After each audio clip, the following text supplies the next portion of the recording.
Hello everybody, welcome to the Scottish Rugby Podcast, brought to you by the Scottish Rugby Blog. I am Cammy Black.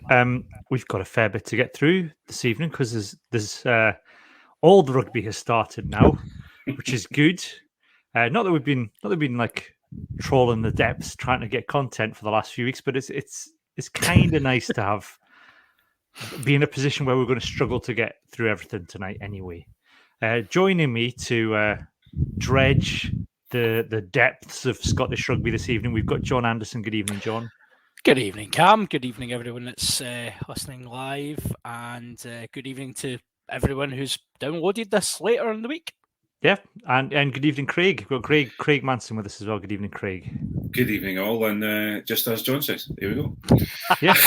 So, yeah, if you are, as both have said, if you are watching us live, please feel free to join in the comments, and we'll pick them up as we go along. We've got Dougie Lowe watching us. Good evening to Dougie. Chip in, and we'll pick up any comments that we that catch our eye.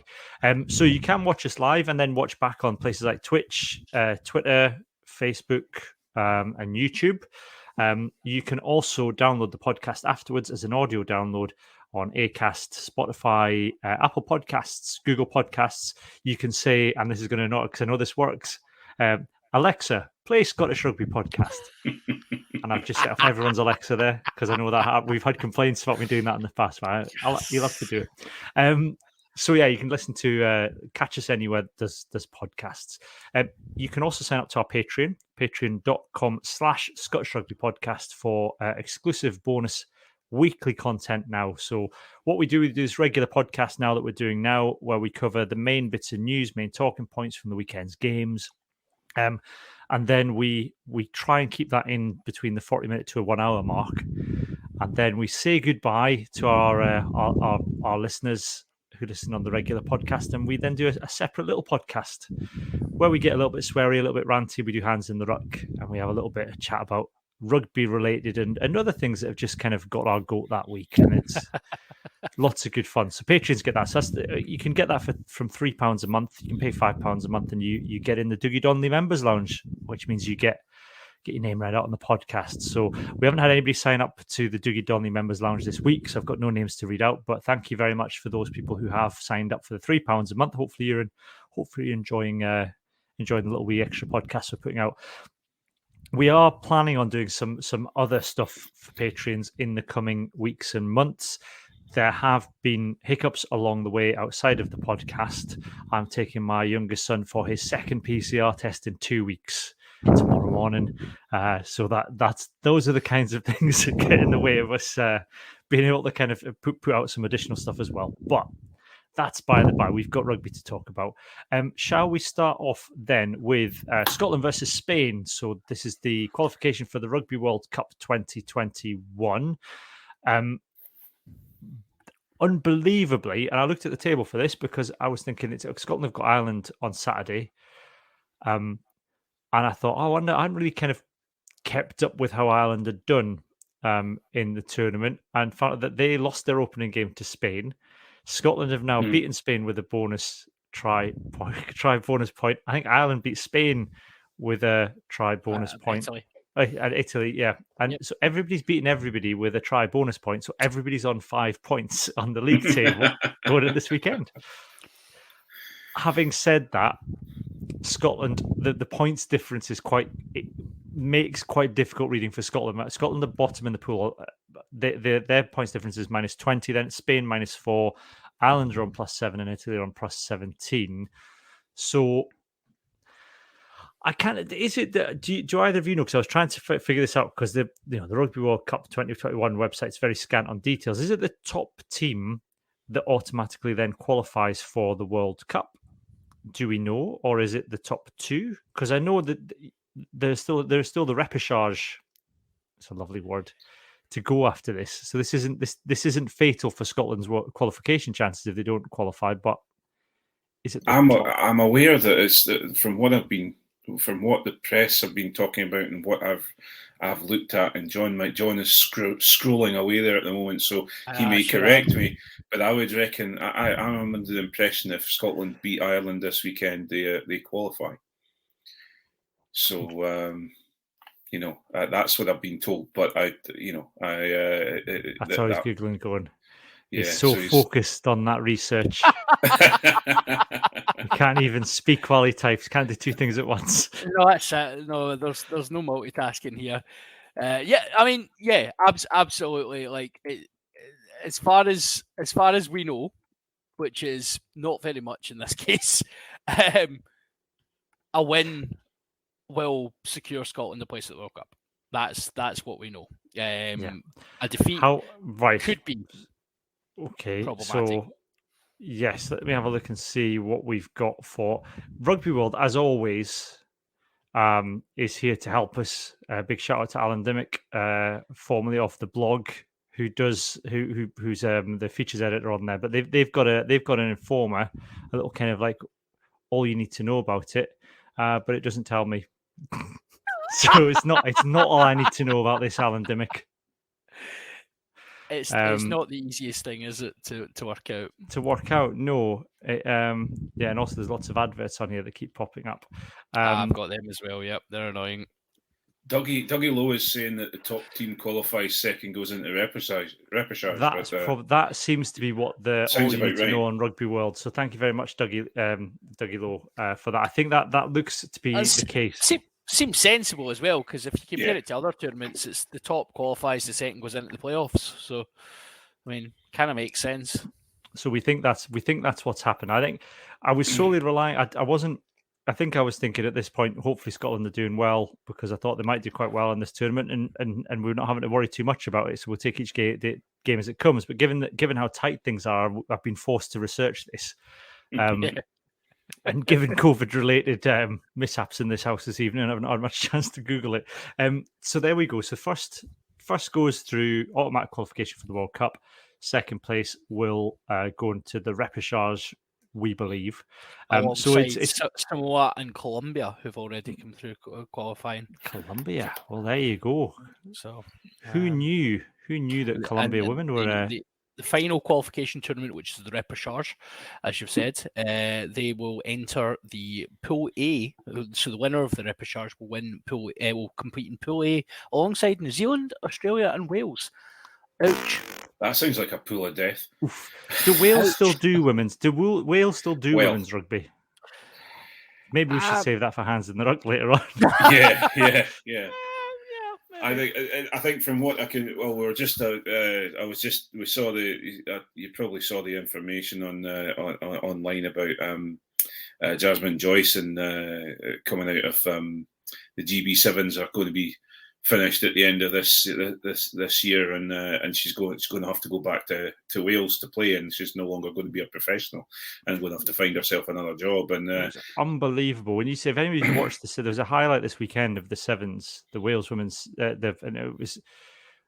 I thought the clip was going to be that somebody had scored a length of the field try, because I just thought, oh, this looks like an interesting try. And you see the opposition player absolutely sprinting for the line for the life, and you're thinking, well, that's a length of the field try. That's the kind of clip that would go up on Twitter.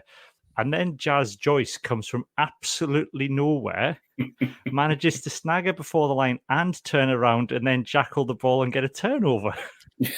Unbelievable. Yeah. Unbelievable. Sorry. I was going to say it's now the best defensive cover tackle since Chris Patterson against England in the World Cup in 2011. That was the benchmark of fullback cover tackles, and that has completely and utterly trumped it. Yeah. Should you say Scotland women are now in the top 10 of the world rankings after that win over Spain. So congratulations to them. Yeah.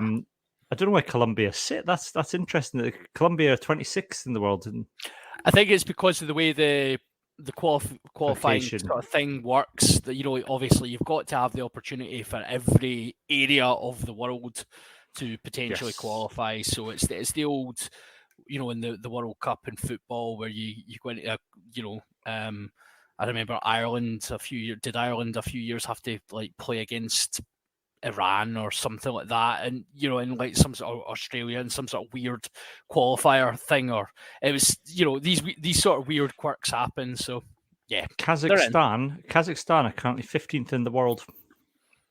in women's rugby. There's some interesting women's rugby facts for you. Anyway, we're here to talk about Scotland women versus Spain. Anyway, we'll do belters and BAMs. So this is our new way of kind of going through games that we've watched, particularly the big international games. Belters are for the things that we thought were good. BAMs are things that maybe didn't go so well. Craig, what's your belters for that game? I've got a couple, but I'll start off with Helen Nelson. Not only can she score a lovely try, but what a kicker! She's got a nudge on her, and to score the points that she did, obviously a big part of the winning scoreline, and she deserves all the praise that's been heaped on her. She's done a great job. Yeah, no, I thought she was fantastic. The some of the passes were just absolutely superb. Really quick, really well floated. Was it I think she got it. Was her pass to? Was it her pass? No, it was Smith's pass to. To Megan Gaffney. To Rona Lloyd for the Rona Lloyd try. Right, yeah. But no, I just one of the things thrown at women's rugby quite a lot, or the mud that is thrown at women's rugby a lot, is the passing can be ponderous, and it was great to see that being turned on its head, and I believe that I really do believe that people should be watching a lot more women's rugby, because women's rugby is coming through so much, and just interesting games as well, and there's no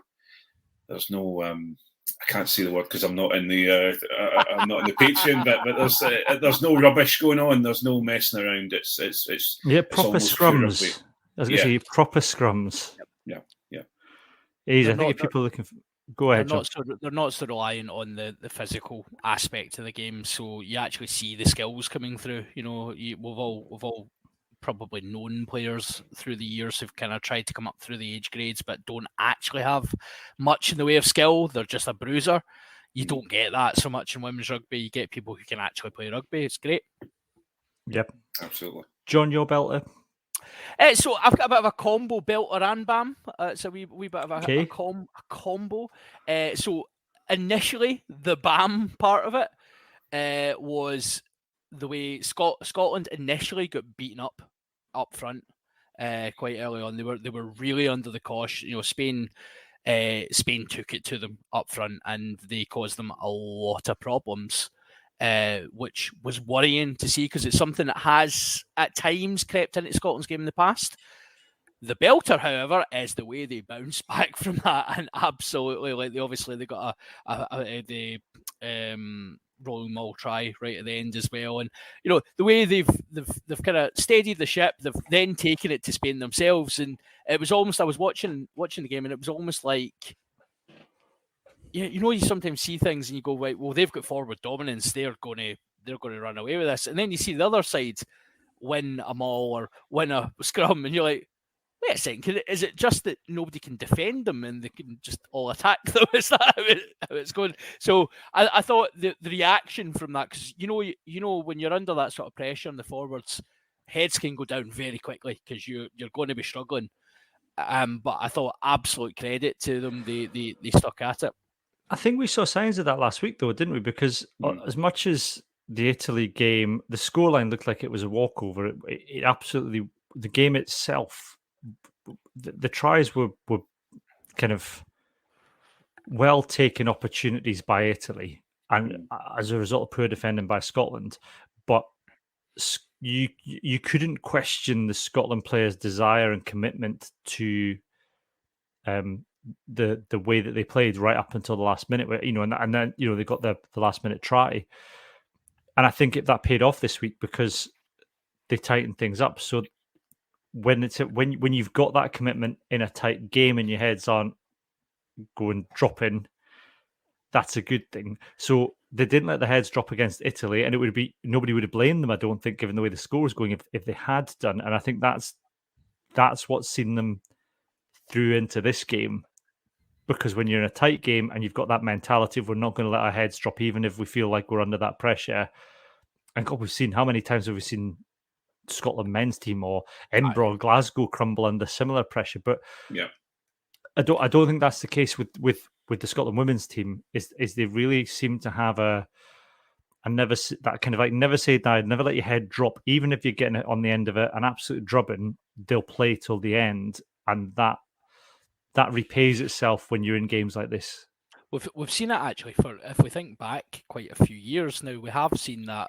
Obviously we've given very recent examples there, but my mind immediately kind of jumped back to the England game a few years ago where, Scotland, they stuck at it.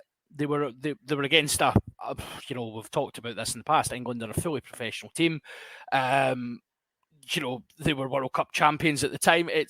It's a massive ask, but Scotland gave them a fright and gave them a scare. Yes, it was for 20 minutes, but they then stuck at it for the rest of the game. And yes, they were overpowered by a better team, but we saw that. And I remember us talking on the pod after it actually and being like, well, that was the most heartening thing. It was like the fair stuck at it. And I think that's a trait of the side, and credit goes to everyone within the squad that's kind of promoting that attitude. But, obviously the leadership have to kind of drive that as well. And, it's just amazing credit to everyone involved. I wonder whether or not, because they've talked a lot about this mentality of looking for the small wins within a game. And sometimes I think with game where they're playing opposition like England, and that you're up against professionals, and really you're going into a game knowing that you're on a hiding to nothing. But if you're trying to find the small wins within a game, then when it comes to the games that you can win and are winnable, then that sees you through, because you're not. I think we've seen certainly other Scottish teams in the past focused on the result, and that's a dangerous thing to be. If you focused on the result, then everything goes to pot. If you focused on the incremental wins, on the let's get the next line out, let's make that next tackle, that builds to something more than we need to. This is a must-win game. I've got to make sure the next thing I do counts. It's just I'm going to make my next tackle. I'm going to make the next line out. And they've talked about that before. That's what they aim for, and it seems to be working, Craig.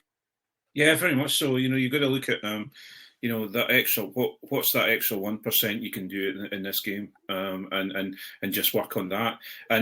But there's a lot of people out. I can hear them already. People out there saying because it's only Spain.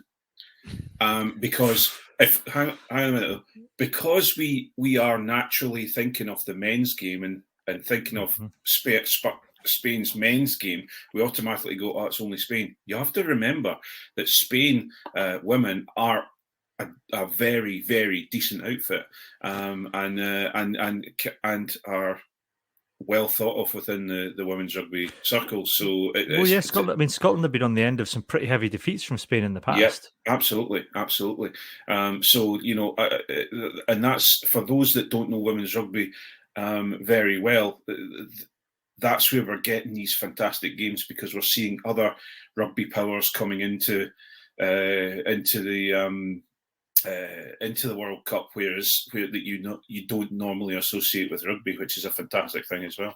Yeah, I think what's interesting is you've got the gap. I think is closing from kind of 5 downwards, 5 to 10. The gap's closing. I think you'll always have your Englands, your New Zealands, and Canada and France are always going to be the big teams in women's rugby, because they're well funded outfits. I mean, there's all sorts of issues with the way Canadians women's rugby's been run, but those have always been the big four. But certainly Scotland are closing the gap on countries like Spain and even Ireland and Wales. So these results have been coming and building to them, and it's great to see them kind of finally happen. I'm excited for the weekend. I think this Ireland game is going to be a really interesting thing. Going to be a really, really interesting. I think the BAM for me is that I kind of agree. It goes with what John was saying. Really, I could still see some moments of kind of lapses in defence, and I think that's what needs to be tightened up on. The attack. I mean, I think anybody who's watched Scotland women in the last few years would say that Scotland women haven't really got a problem with their attack necessarily. They've got some phenomenal players there. They all seem to play for one another, and they all seem to understand what each other's doing. It's just marrying that to the defense. That's the next step for them. And there were still moments where there was a couple. That first Spain try was quite soft. There were people slipping off tackles again. Yeah. But again, we know that Spain are a very good good side when it comes to women's rugby.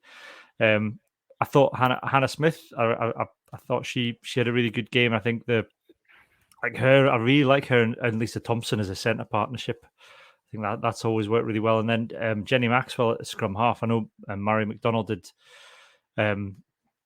played a lot of rugby last year for Scotland 9, and we talked on the podcast, I think, about kind of her passing technique and maybe some of the slow delivery. And it's made a difference, I would say, having Jenny Maxwell at 9. That certainly the speed of ball that's coming off the base of the scrum and the base of the rucks is significantly changed. And that's not to say that Mary McDonald will get better. She's very young.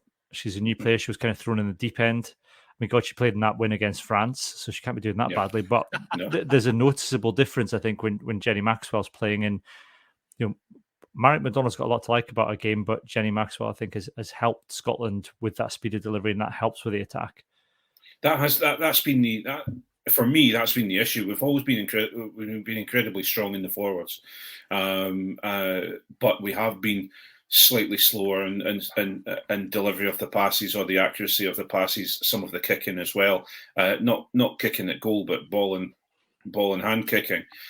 So for me, it's great to see the ball being used really, really well.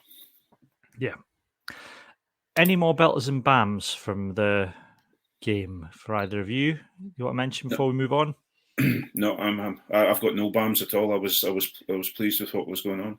Yeah, I mean, I guess the only bam is it's Ireland, isn't it? And we know how these crunch games in any Scottish rugby goes with when we play Ireland. So I really hope we don't fall in the classic trap of just building ourselves up and getting excited and then getting ground to death by them. I think the difference though is that within the first 10 minutes of Scotland men playing Ireland, if things weren't going their way, you can see how the rest of that game's going to go. Yeah. That doesn't happen with Scotland women because they'll play to the end, regardless of what's happening. I think if they've clearly worked on the defence because they tightened after that first Spain try, you could see they tightened up. If they can do that from the kickoff, it's going to be a very close and tight game. Yeah. So, and I think also as we've just been talking about with the attack, I think we can hopefully open up holes with Ireland and get through them. And I think Ireland have got their hands full this weekend. Yeah. We should just have a standing item that Jade Konkeler's amazing. But I think that's just a standing item. We've not mentioned it, but it's a standing item. I'll throw it in there. I don't think any of us wanted to mention it because we're going to talk about this and other stuff, and it's like Jade Konkeler it's like the most obvious thing to say that she was amazing again. I didn't want anyone sat there going, they've not mentioned Jade Konkeler. I was like, it's usually me that's mentioned it. Jade's just brilliant, just strength and contact, just boom, that's ball out. Oof. That kind of the setup for I can't remember which try it was, where she just kind of spun around and fed the ball back. It was just woof. Absolutely. Anyway, phenomenal. So that's the Scotland v Spain game. We wish them best luck against Ireland at the weekend. We'll cover that next week on the podcast. We'll do pick of the six next. I've still not got. I've got a few weeks left to get the bloody jingle sorted for this. It's got for my birthday. Last week you're for my birthday. Hey, good news, jingle fans! I've bought a MIDI keyboard with a drum machine. Just when you thought they'd dropped the jingles, he buys himself a keyboard and a drum machine. So hopefully I'm hoping to do some sort of crazy remix of Blankety Blank theme tune. So just imagine that with pick of the six over the top. So yeah, just for the last couple of games of the game. That's it. Ready for the fight. For the fight. Ready for the final. So yeah, pick of the six then. Crikey Moses! What a weekend that was for Super Six. It really, we've talked, and it's been lovely to see this tournament kind of develop in front of our eyes, because this feels new, because I think that it's not been used in the way it was set up to be used, because COVID's changed that. You've got players who've dropped down from professional level who are stepping up and playing really well. You've got guys, not so much now, because I think a lot of the players have returned to the pro teams, I think, for pre-season, but just the standard of the rugby on show, and I think the entertainment value as well, you can't fault it. It's a bit like you were saying before, Craig, with with Scotland versus Spain and Scotland women. If you're the kind of person that doesn't enjoy modern professional rugby or international rugby and thinks it's just kick tennis and you can't get into it, go and watch the Super Six, because that's the rugby you're after. It does exist. It is out there, the rugby that you want. And it's bloody entertaining to watch. It's Bulls versus Southern Knights for the final for me. I don't see it going any other way. Yeah, two very contrasting styles though as well. Like the Southern Knights, if you want to pick at the six, Christ, they can maul, can't they? Oh my goodness, that the final rolling maul try they scored, where I think it ended up being a penalty try they got given. Yeah, it was, and it was. I felt bad for the lad who actually scored it though. He scored it. You're like, come on, just give him it.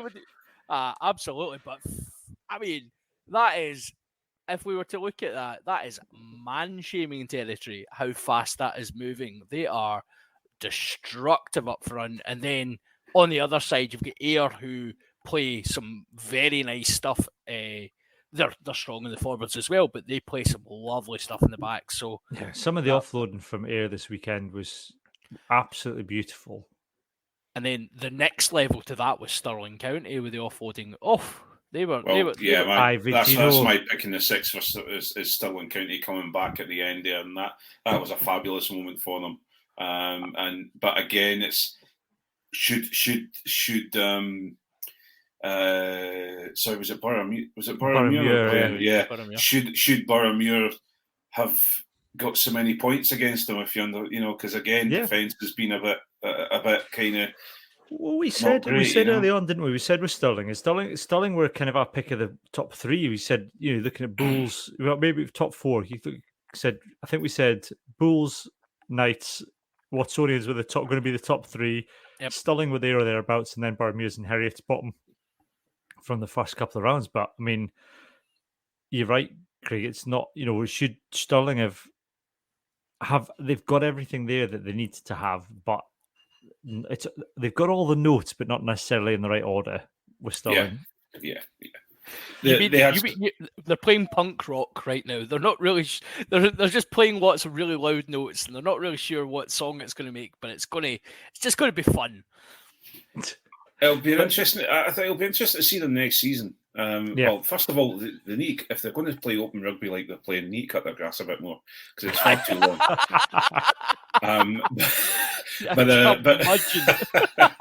But on the other side of things, there was some fantastic offloading, some fantastic passes, but also. But who's at inside? Who's at inside centre? That's just hereditary. Yes. Archie Russell, Finn's brother.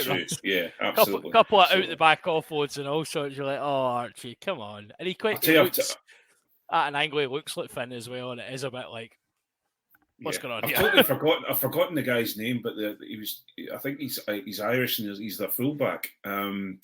Cloyd. Anyway, it's gone out. He's got a nice moustache anyway, and he's really come across. He's been quietly just performing, and he I think he scored on the weekend, and he was he's quite an impressive player. So I think Stirling. I think if they keep going, if they can get their defence sorted out, they've got a good chance next season.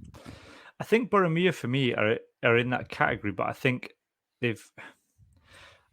aside from is it Glenn Barreto who plays the scrum half? I really like him. We said before, I really like him. I think they've got some good forwards. They just don't seem to.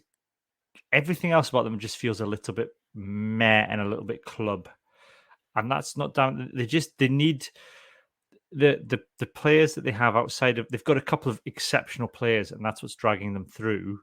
Yeah, and everybody else. I think this is probably. I think it's a kind of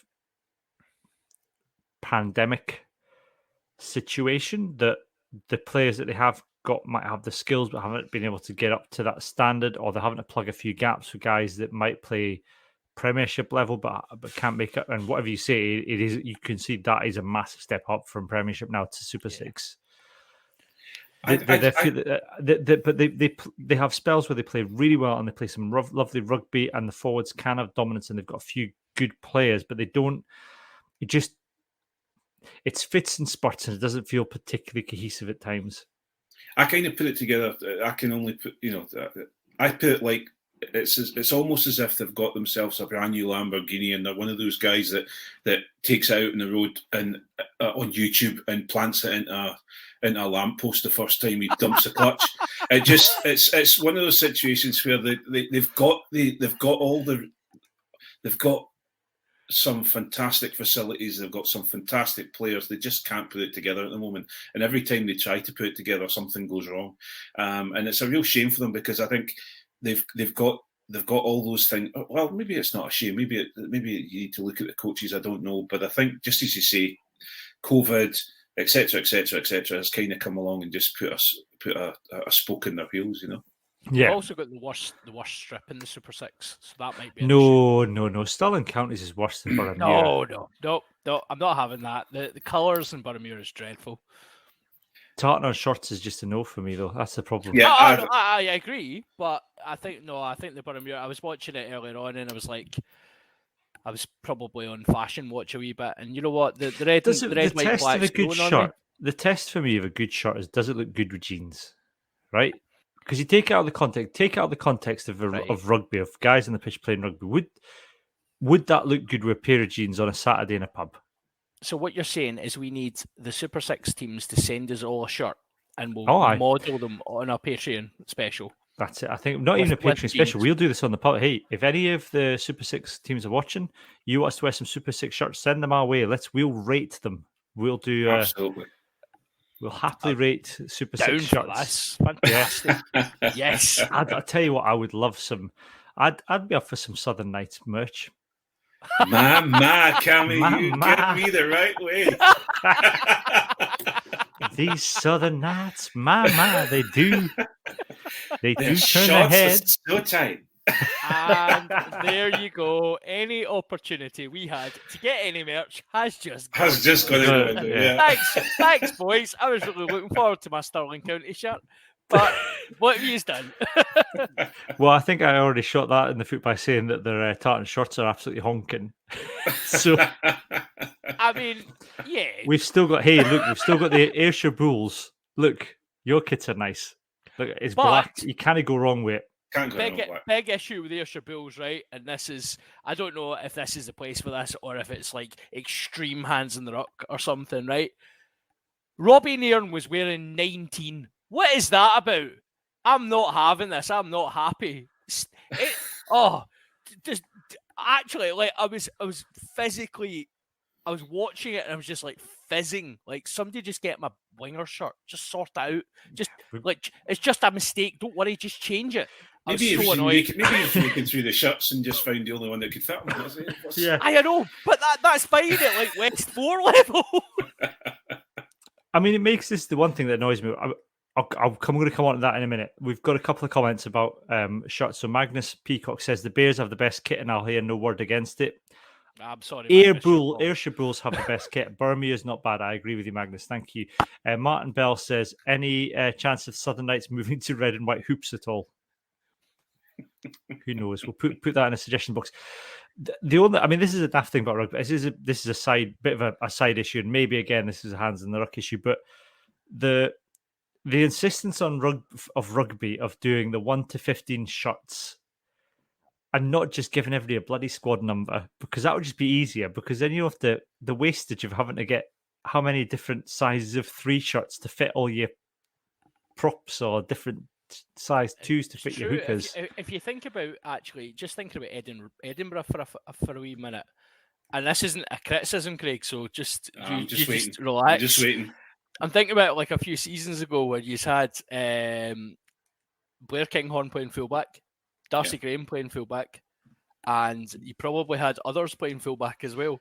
And it's like Darcy and Blair are very, very. I mean, that's opposite scales of the spectrum, isn't it? Like they're definitely different body shapes.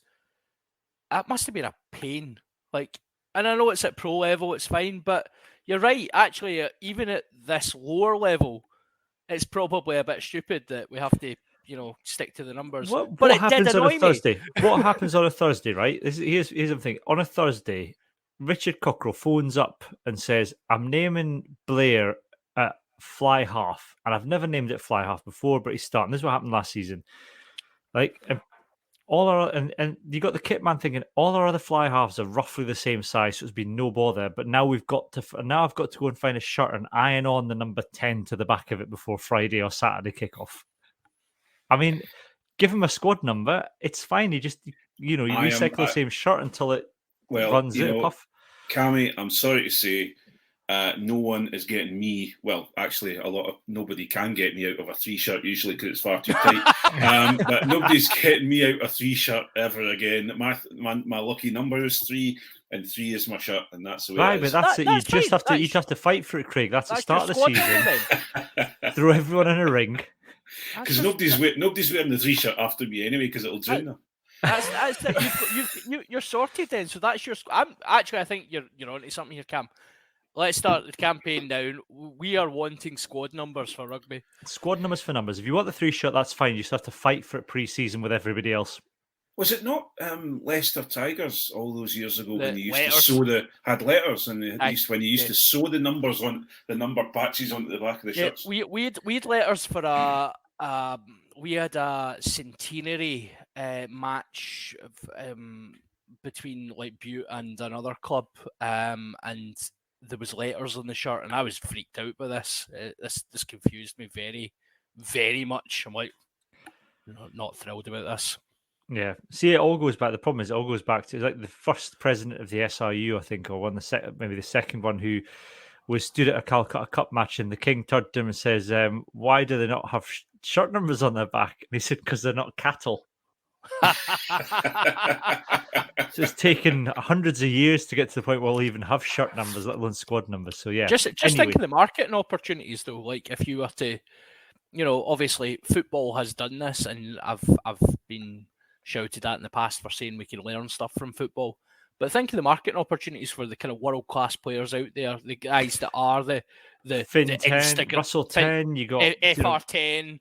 I'm going to put pin in this because I've got views on this for our United Rugby Championship preview that we'll do in a minute. Of course, yeah. Bring up Martin Bell's comment who says, "Is there any kind of SRU directive encouraging the Super 6 clubs to adopt the Scottish way? It might partly explain why it's been very entertaining so far." I think there's they're probably encouraged to, but I don't think there's that level of. There is at club level, I know. Yeah, we work through the Scottish blueprint, and the blueprint is very much a create space, fast pace, moving game, and so I guess if I would expect it going through that it is all the way through, including the Super 6. But if you're creating a competition from scratch, and again I'm touching this when we talk about the URC in a minute, but you want it to be entertaining. So that blueprint, the Scottish blueprint, is an entertaining blueprint. So if you're doing a new product and you're going to take it out to a market and say to people, here's new rugby, here's a new brand of rugby in Scotland, we want you to watch it. Nobody's going to watch a 3-0 slugfest in the mud on a Saturday night. It needs to be something that's going to draw in. It's going to draw in the people who watch, Edinburgh and Glasgow who don't have a club, for example. Yeah. And it's going to draw in people who follow club rugby and Scotland but don't have an interest in pro rugby. You need to pull them in. And the way to do that is to create entertaining rugby. The one thing I think my kind of pick of the six this weekend. I think you saw a little bit with Southern Knights, and particularly with Ayr this weekend, is we finally got that ruthlessness that we've been talking about. Yeah. That kind of utter, and I think I was worried that maybe we were asking too much because I thought it might undermine the kind of entertainment value of the competition. But that those two games were entertaining, and it was just great to see two teams being utterly ruthless and saying, I mean, with Southern Knights, there was a lot of patience. They weren't getting the scores early on, but they were dominating the game, and then the score just came. It was disappointing they didn't get the bonus point try, I don't think. But then with Ayr, there was there was that kind of moment of scramble defense where they just completely turned it around, and to nil a team. Yeah.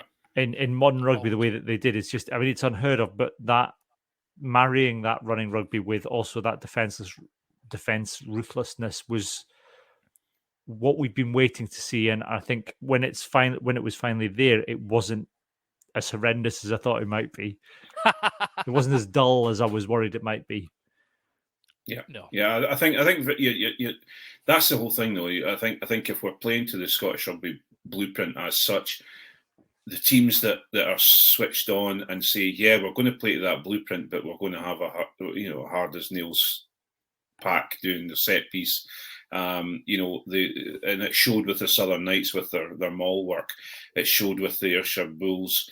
They have they are not afraid to go into contact. That's for sure. And I think that the ability to, even if it just stupid little things like if it rains, to tighten it up a little bit, and you still have the flow in rugby, but you've got this ability to pick and go and to put the ball up the jumper and take it to them. And they've got that ability to do it. So yeah, it is.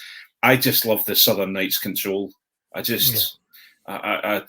really, that's why I've probably pinned my rosette to them and say I'm going to go that way. I think they really have the control to hold the Ayrshire Bulls and then maybe take them out to dry at the last minute. Yeah, I think I'm struggling because I'm between. I love the way the Ayrshire Bulls play. I can't quite bring myself to love a team that plays in Melrose. I think that's the problem I've got. It's the old border rivalry. It's like if they were representing the Borders, I could probably just about kind of bring myself to say, do you know what? Here's a team that's representing the Borders, but that's not the way they've gone with it. I think. Yeah, and they've also turned the Green Yards into a 4 or 5G pitch, and it's a bit kind of it's almost like it's just awful. All right, let's Jack. Let's We'll save that for Hands in the Rock. Anyway, I think that might come up. That's our pick of the six for this weekend, for this week. So there's still a couple more rounds to go until the final. So again, if you haven't been watching, it's well worth catching. And if if you can't catch a game and then the highlights of the rest is well worth watching. So the return of, well, it's not the return. I don't know what to call this. We've got a brand new competition. I think we need to kind of say this is year one. We've got a brand new competition now for professional rugby in Scotland. So we're part of now the United Rugby Championship, or the URC, not the Ultimate Rugby Championship. We finally got it right. The United Rugby Championship. Nearly did it. The Ultimate United Fighting Rugby Championship. Ultimate, yeah. Which for those that don't know, and I know some people that listen to this podcast occasionally may not have caught up with this, we've now got teams from South Africa, and it's not the piddly wee tiddler teams. It's the proper full former Super Rugby franchises playing in South Africa. 4 of them. You've got the Irish provinces, got the Welsh teams, and the Irish and the Scottish clubs. It's the way the format works, and again, we've covered this on the podcast before. I've probably still got the video saved somewhere, but Scotland are the Scottish teams, Glasgow and Edinburgh, in a pool with Bennett and Zebra. The Welsh teams are in a pool with each other. Irish teams are in a pool with each other. South African teams are within a pool within each other. I think you play everybody in your pool twice and everybody else once. Yes, that's right. Yep. And we end up with some sort of final table. Within that, there are many competitions. So you've got the 1872, obviously. Until today, I didn't know that the Scottish teams were playing for the Scottish Italian Shield. Yes. That's how exciting. So this is a bit of a this was yeah. They played this card a few years ago when it was Pro 14, and do you remember they used to do? Obviously, they used to do the festive derbies, and what they done was they mixed up the festive derbies so that Glasgow played Edinburgh, and then played the Italian side at New Year. And they were saying it's the Scottish-Italian rivalry. It's like, no, it's just because we've both got two teams in the league. Come on, like don't try and kid us. But yes, we are playing for the Scottish-Italian Shield, and it has sparked multiple debates online as to what this should be called. I think it should. This only works if you're in a very in a small area. But the Jacopazi's Cup. Anyone that's had Jacopazi's ice cream in Eyemouth will know. Jacopazi Cup. I was a big fan of the Cup de Capaldi. I thought that kind of worked quite well because it's embracing everything that's going on here. So I thought that was quite good. Tommaso Allen Cup, the Tommy Allen Cup. He's Tommy now. Hey, he's Tommy now. He's moved back. He's now Tommy. Now he's back in England, I suppose. But fair play to Tommy boy. He was bloody brilliant at the weekend. He was good. He was very good. Yeah, I tell you, one of my absolute heroes growing up, Pasquale Bruno, played for Hearts, centre midfielder, at the animal. Pasquale Bruno through the Pasquale Bruno shield. Oh, there you go. So, I mean, anyone from the United Rugby Fighting Championship that's watching this and wants to take our ideas for the for the cup name, then please give us. I hope it is actually a cup as well. I hope there's like an actual shield that the guys get to hold up. By guys, I mean Glasgow. Yeah. So shall we do the teams first? Now we can talk about the competition as a whole. So I don't know how to do this. To be fair, John, you've been naughty because you've had a dig at Craig, so I'm going to take the dad approach to this. Craig, let's start with Edinburgh. Have there been many incomings into Edinburgh this season? Well, or as many as you'd like? For me, I think that for me the biggest signing has been Mike Blair. Yeah, I think that's been our biggest signing. I think I'm excited by that. Obviously, the second coming of Ben Vellacott has been a fantastic signing as well, and he proved himself on the weekend. He got player of the match, and so it'll be interesting to see how he gets along. Immelman is definitely going to de-seat. I'm going to say this, it's heresy, I know, but Kinghorn has got a job on his hand with Immelman, because Immelman is, you thought Blair Kinghorn was a big lad. This boy is massive, and at fullback he seemed to play very, very well. I think personally, I think we've got it just about right. We've signed players that are a little bit under the radar, and people are saying, for example, James Lang. People are, he's very much a Marmite player. Some people have said he's why have we signed him? He's not been very good in a Scotland shirt, but he's not been very good in a Harlequins shirt. But actually, I think he should shine in an Edinburgh shirt. Vellacott again, people are fairly hard on him as well. So I think I think you got to look like James Lang has not been bad in a Scotland shirt, right? He's not been great. He's not like set the heather afire. And do you know who else didn't for the first few games? Chris Harris. Exactly. And that's the kind of thing I see with James Lang. I think James Lang is he's not really done much wrong in a Scotland shirt. He hasn't been phenomenal, but to play international rugby, to play international rugby and not put a foot wrong and do okay, is a pretty high standard. Because you found one in national rugby. I think Ben Vellacott as well. You've got to bear in mind, this is a guy who Eddie Jones wanted to play for England, and like that or not, England are a bigger draw for a player than Scotland. I know that's probably heresy to say that on a Scottish rugby podcast, but it's easy cap just now, though, isn't it? Yeah. So, well, I think for me, I think with Blair coming in, Vellacott coming in, The logjam for us, I would say, will probably be at 10. And we need to see where we're going to be with 10. I saw, obviously, Kinghorn, I think, was playing 10 at the weekend, or had a pop at it anyway, and maybe that's the way. Maybe that's the way they're looking at it. For me, Mark Bennett is just,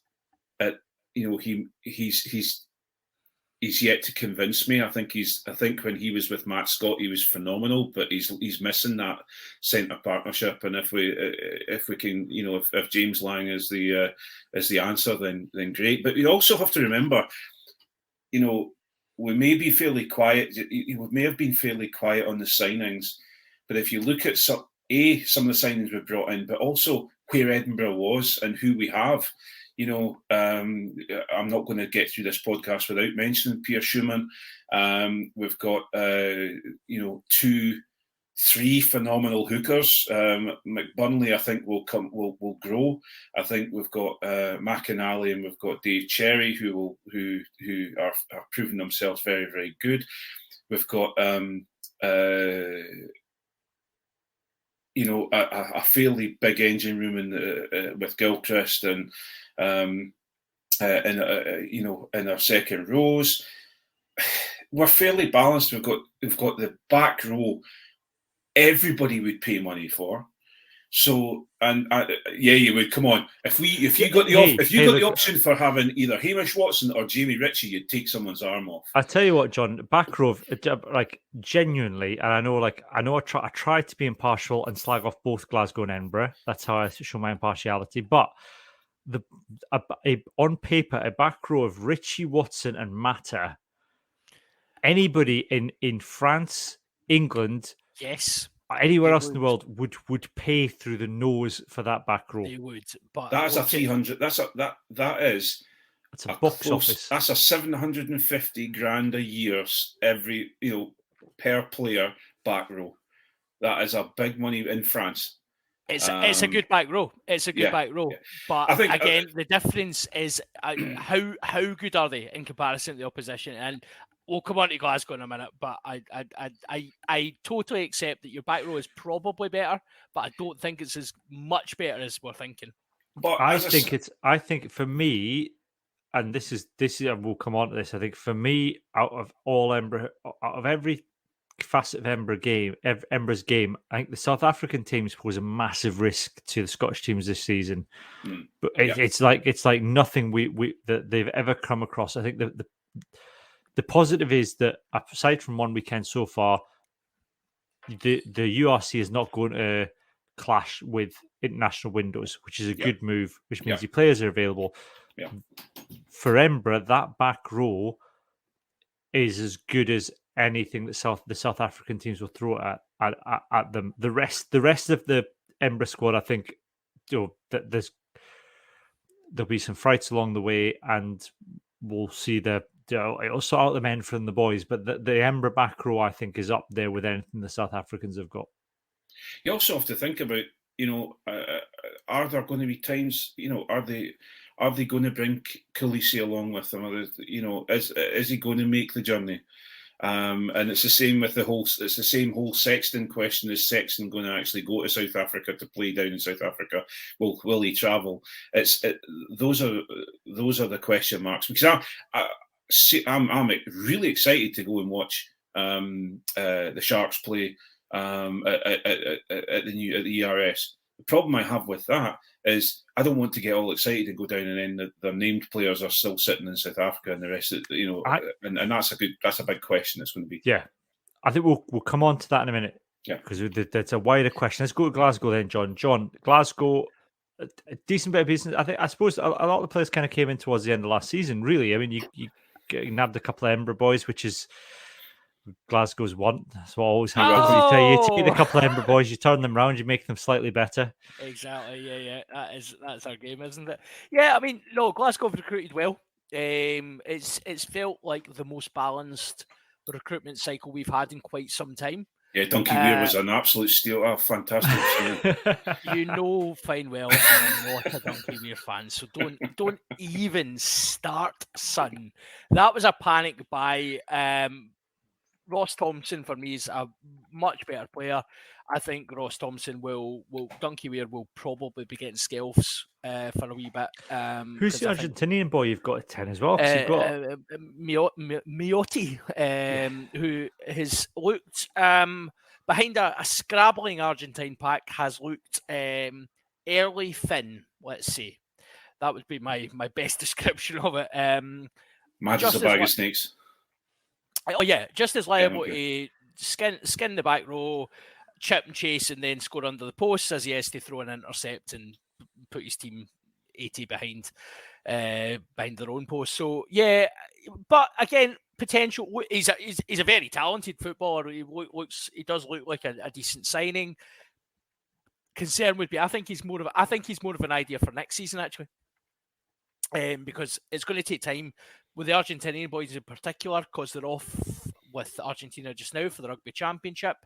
You're coming in late. You're then looking at kind of a pre-season, mid-season. You're probably talking Christmas before these guys are even kind of up to speed. So I wouldn't worry too. And actually, it's a concern for me because I think that you've got Sebastian Cancelleri, who's come in the wing, and he looks an absolute prospect as well. And isn't a Cancelleri the guy that is that the name for a mafia fixer?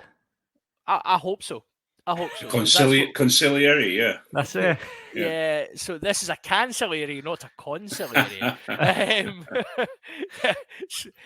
But I mean, I think, yeah, you're absolutely right. Glasgow's backs now. Tui Pilotu looks very good in the centre as well. There's a lot of pace in that back. The sort of the backs now, which maybe towards the end of kind of your Tommy Seymour, Nico Matalau era, the pace had gone, but you know there was a rugby brain there, but there's nothing that kind of gets past pure pace in the backs. Is there really? That's what you want them there for. But I think that probably there was a period, and I think one thing that I think the Embra suffered when the 10s were away on Scotland duty. I think Glasgow struggled since Finn's gone to plug that gap. But now you've got Ross Thompson at Glasgow. Now that Embra seem to have at least 2, if not 3, reasonable prospects at 10, and Jaco, Charlie Survey, and Blair Kinghorn. He's not done bad at 10, let's face it, Craig. That's for me kind of has been the missing link for the 2 pro teams over the past 2 seasons, and both of them seem to have plugged that gap and then some. Yeah, I think you know, Savia is Savala. Savala. I'm looking forward to seeing a bit more out of him. I think he's going to need the time. I think it's the same. I'm worried he's going to drop into the same way that Charlie Shield went, and you know he's only getting a small amount of time on the field, and then he tries to overplay to try and make a point. So I would like to see him start a few of the games, and that's the only thing that's kind of missing is the fact that they're not get those games that all the internationals were away playing in the autumn, etc. You could then bring on your young lads and give them a full 80 minutes. Now, sometimes it was horrendous rugby, but it gave them match, gameplay and match time. So it'll be interesting to see how it works. But no, I agree with John. I think it's going to be. I think really for Glasgow have had their. Mind you, we had a poor season, but they had their poorer season last year, and they're starting to build. I always go work in 3 years cycles, and I think Edinburgh are going to be the same. They're going to take 3 years. This will be our start with Mike Blair starting to change a few bits and pieces and working away and seeing what players are going to be the right thing. He'll be out signing people next season, because there'll be a certain amount of people move out because they don't fit in with Mike Blair's way as well. And so you'll get this year we'll see where we are. You'll see an improvement, I hope, and then we'll hopefully build from there. Yeah. Can we touch on back row before we let's go, because I want to do the last kind of like 5 minutes just on the competition that we'll as a whole, and then we'll continue that in the hands in the ruck section. No worries. So Glasgow's back row.